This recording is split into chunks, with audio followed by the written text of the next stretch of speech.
We're going to be installing the SQL now. So this will be just the SQL server portion prior to installing it in Commvault. So we're just doing SQL portion. So first things first, we're going to go and get the license. Let me show you where to get the license at. Excuse me, the software.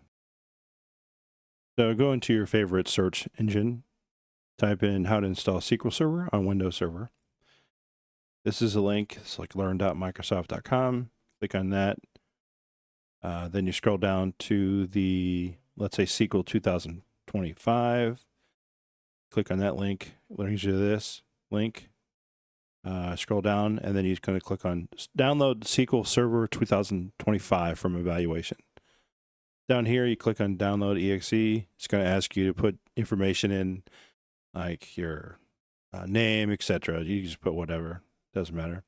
Anyway, when you're done with that, you're going to be presented with this right here. So this is the evaluation one here.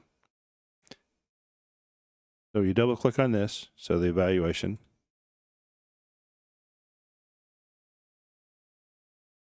SQL Server. Okay. Then you're going to click on Download Media, which is way easier actually than doing the other way. So that's going to be here. That's going to be this file here. But yeah, so we're going to click on this, mount it essentially, and click on Setup. We're going to go through the process, the process to install SQL. I've already created an account, like a user account for SQL, which is CV, SQL admin, in my domain controller prior to doing this. Once it comes up, you're going to be prompted with splash screen here. Click on installation. So the first thing to do is to click on this install SQL Server Management Tools. And if you have the internet, you're good. If you don't, it's not going to work.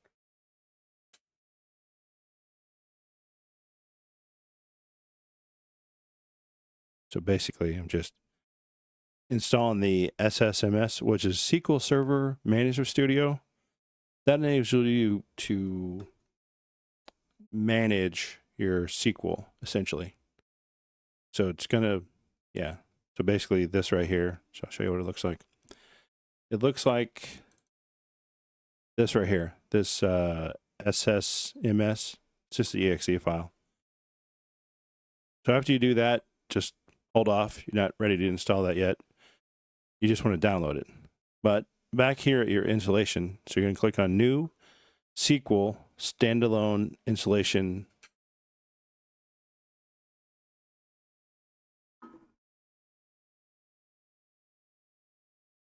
This is going to be the evaluation license. So specify a free edition.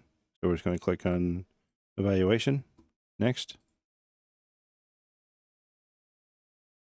Read all this, etc. I accept. Next.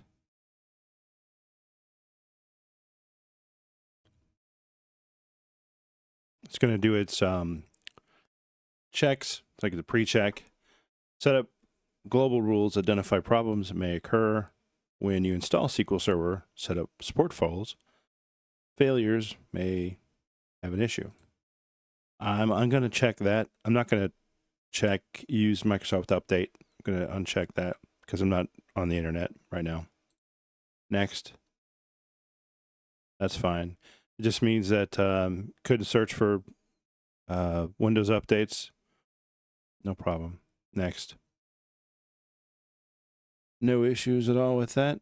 So it's going to go through. So we've already done the addition, license, terms, global rules, Microsoft Update. We omitted that. Product, install setup files, now install rules. So it did a pre-check again. So machine learning, good. Windows firewall, doesn't matter how Windows firewall in this one. Next. All right, so I don't want to click on Azure for this because I don't want to go on a cloud. So I'm going to uncheck Azure Extend for SQL Server. Click Next. And then I'm going to install the files for SQL. So we're going to select Database Engine Service, SQL Server Replication, uncheck AI service because we're not doing AI, full text, Polybase query, and analysis services. Yep, and then click next. Oh, let me go back actually, because in the default, it's going to be in a different location. It's going to be on the D drive, I believe, or the E drive. The E drive. Yeah, I'm going to have to pull back on that one.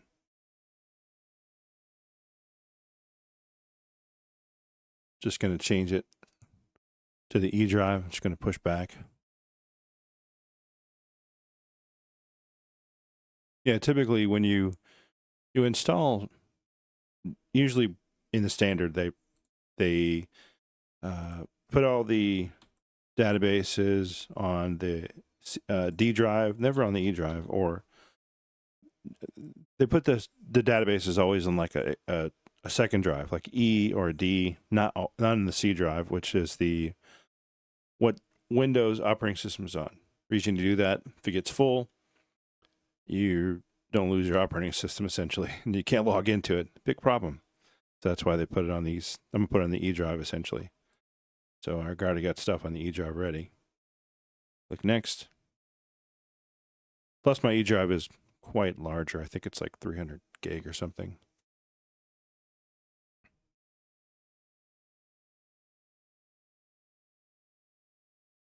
Yeah, and the reason we're doing this is so we can install it on Commvault, so we can perform a backup and restore of a database. So I'm going to leave everything the default. So the default instance is going to be, the instance name is just going to be MS SQL, and click next. Out of the box, it's going to be called this. So I'm just going to leave it default.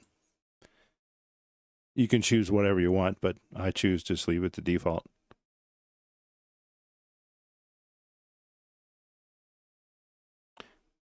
Okay, so because I chose the Polybase services, I'm actually going to uncheck the Polybase services because I want really just the default and not any extra special stuff on the SQL install.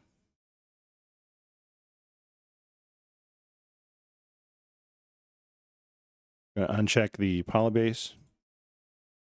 Yeah, uncheck that. Okay. Query across Oracle, Teradata. Yeah, I'm fine with that. I'm not doing that stuff. So unchecked Polybase, click next. So I've essentially just gone back twice and made 2 changes. So you'll notice you have what I've unchecked here essentially when I'm installing it. I'm gonna have to do it again for analyst services, but anyway, nevertheless.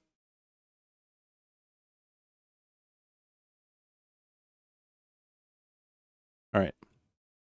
So I'm gonna leave everything as default here. I'm not gonna put, even though I have a service account listed, I'm going to leave everything as default. SQL Server Agent, manual. I may change it to automatic, actually. So these are services, basically. Yeah. So this will be fine. Disabled browser. Yeah. Just automatic, that one. You'll leave that one like that one. So automatic, manual, automatic. And I'm not going to check that. Click on my collation. Looks fine. Don't really have to mess with that. Click next. Okay. I'm going to do mix mode because if you ever forget your password, you're going to be locked out. And they always recommend doing this. So Windows authentication. So I'm going to add a user. I'm in Active Directory now, so I'm going to click on this. That. Boom. Check names. Fantastic. I'm also going to add probably a local user on this computer. So administrator. And probably administrators groups for the domain, and then add current user. And maybe even add a computers.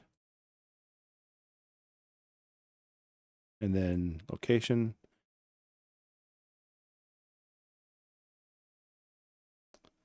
Let's see here. Add. I'm looking for the administrator. Local. Advanced. This is going to be. Here it is. Computers. This one is.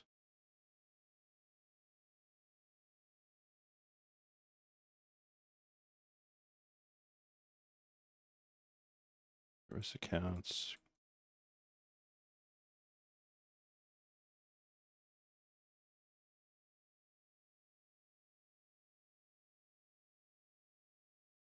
Let's see here. Commvault. This is wind 01. Yeah.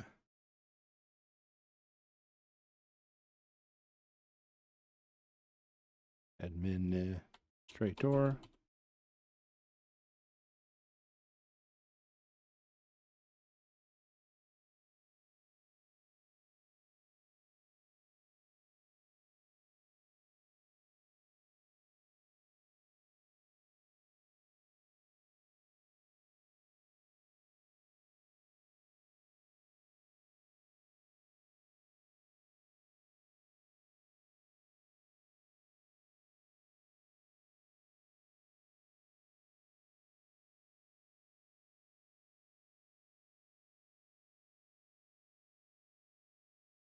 Yeah, I'm gonna have to Google.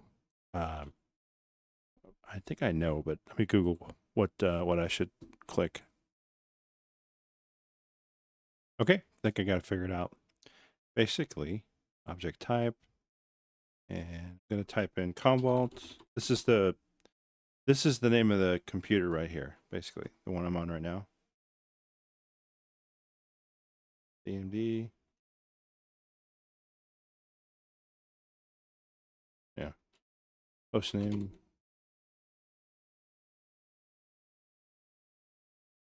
Yeah, so that's the name of the computer.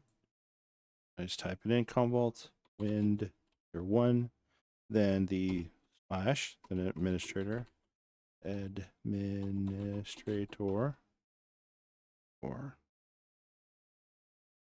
yeah. Okay, so that's good. That means a local administrator has the ability to be an essay essentially of the SQL. Let's see, click on data directories. Okay, with that temp DB. So I'm going to change this. I'm going to leave this actually the same. So max DOP, leave that alone. Memory. So I'm definitely going to change the memory because I don't want it to go crazy. So I'm going to put in there a max memory of 2048, which is 2 gig essentially. I could leave it at default, but look at how much memory it consumes. It would be everything. Forget it. And then all these databases are memory hogs anyway. So, all right, that's fine. You know, actually, I'll just load it to 1024, 1 gig, and I may change it later on, but for now on, it's fine. So, got an issue? Can you? Oh, well, I'll just change it to the default. Click next. Oh, except yeah, right. Yeah, just add current user to this, and then the CV SQL user, and that's fine. Okay, next. And this is going to tell you where it's going to be. Of course, you're going to have the C drive. It's going to have some of the basic stuff. It's not going to be the files of just like a pointer file, essentially. And it's going to have like your bootstrap log and some INI files. So I'm happy with this. Everything, E drive. Yeah, I'm happy with it. Max memory 2048. Minimum memory 0. And click install.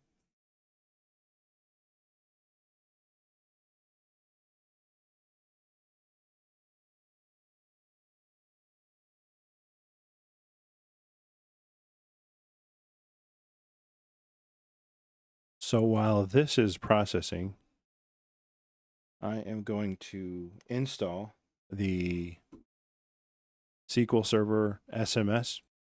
Yeah, I probably should wait. I'll just wait until it's done, and that'll be fine. Let's close this out. Don't need that.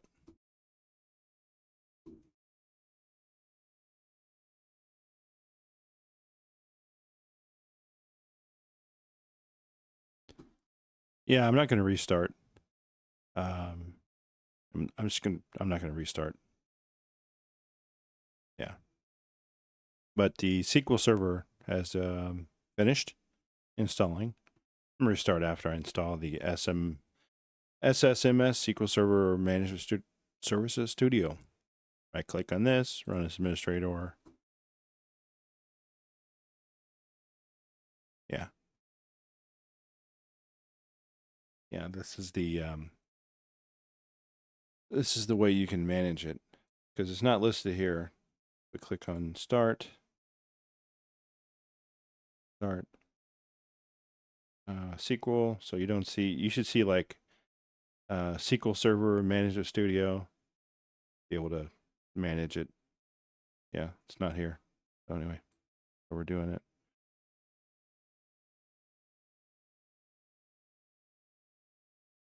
Yeah. It's not here. Nope.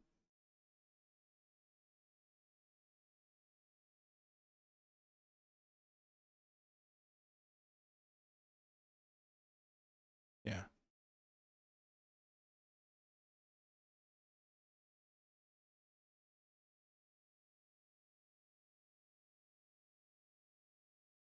I could choose a bunch of stuff here. I'm not going to do any of this stuff. I'm just going to install. Yeah. I'm going to do this. Install while. Actually, I'm going to download all, then install. It's like 4 gig of space, or 4 gig of files. So who knows? Yeah. I don't really want to do remove opt out of. I do want to change the drive letter though to be E drive letter. And the E drive letter. At least I have more space there. Yeah. Yeah. So 5 gig. That is insane. What? Yeah. 5 gig of what? Nothing.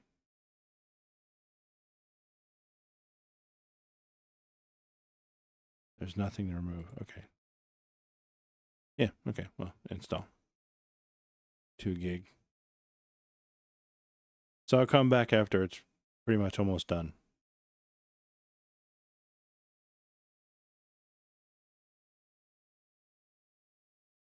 Looks to be about done.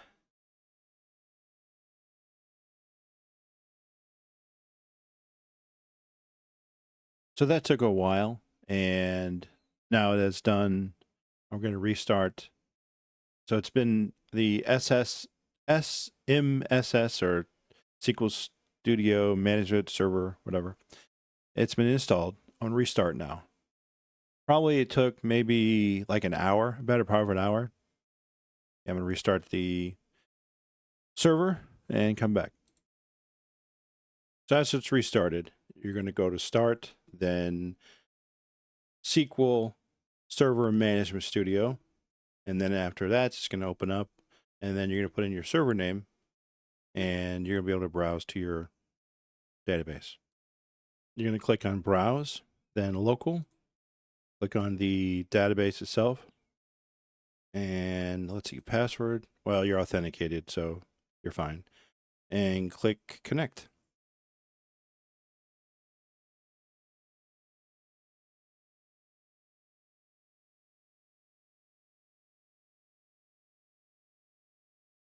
Actually, I'm going to have to change the encryption to optional and click, see, database name, database. Here we go. So the database name, I needed to change it, or, oh, here we go. Did I create a temp DB? I don't think so.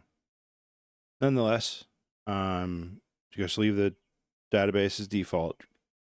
Click on encrypt optional. It's a little different. The interface is a little different than previously, like 2019 or other SSMSs. Anyway, well, you're connected here. And let's go to database. We'll just highlight database. This is on the server itself. So let's do this. And then we're going to click on new query. So we see right now our database is here. So, and after this is done, I have to shut this down and restart. But before I do that, I need to increase the memory to maybe like 8 gig or 10 gig. Anyway, so our database is here. You have the system databases. And notice here, you don't have the one I'm going to create. And the name of that is SQL database for Commvault, essentially. So let's copy this text, go to new query, paste that in, and then hit F5 or execute. Here we go. All right, fantastic. So completed. Fine. Okay, so then we go here to databases. We click on refresh, which is a little circle. And I'm going to see my new database name called SQL database for Commvault. Fantastic. All right. So that's that.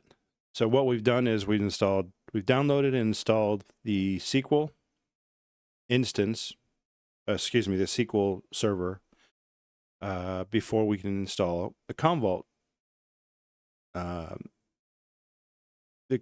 agent for SQL. So we have Microsoft SQL. We have, we've created a database, so we're good to go. Thanks a lot. We'll see you in the next one.